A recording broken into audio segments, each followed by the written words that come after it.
মহাভারত।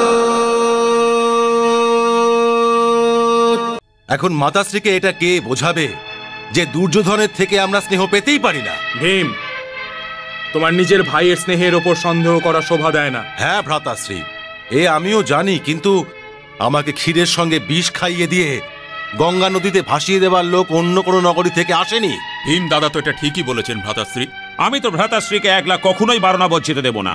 অর্জুন!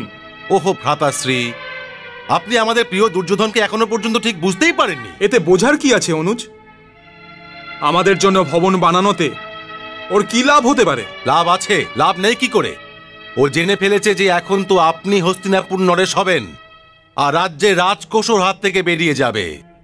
রাজ্যের ধনের ওপর দান বিষ সেজে বসে আছে, কিন্তু আপনি রাজা হয়ে যাওয়ার পর ও কি করবে?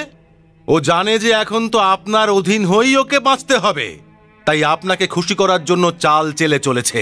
আর এটা সম্ভব যে এটা ছাড়া অন্য চাল আছে। মামা শকুনি আর ওই সুতপুত্র কর্ণের সাথে মিলে জানি না কি ষড়যন্ত্র রচনা করছে।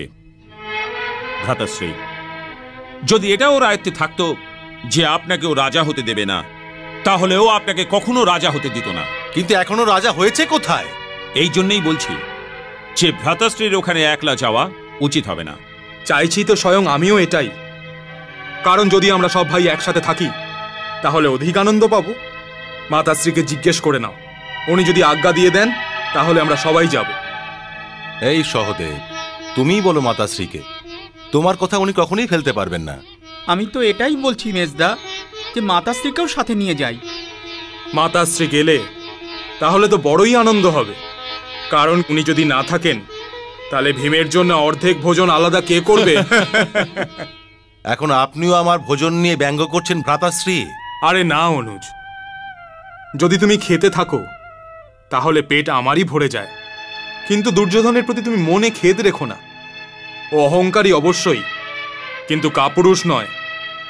ও লড়াই করতে পারে, ষড়যন্ত্র করতে পারে না। ভ্রাতাশ্রী, অহংকারী তো কাপুরুষের ঢাল হয়ে থাকে। মাতাশ্রী, আপনি বসুন।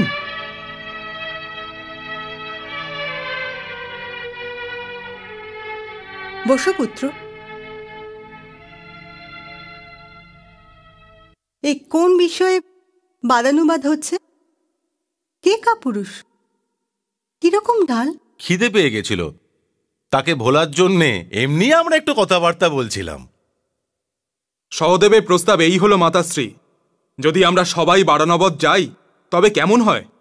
তোমরা তো আমার মনের কথা বলেছ পুত্র।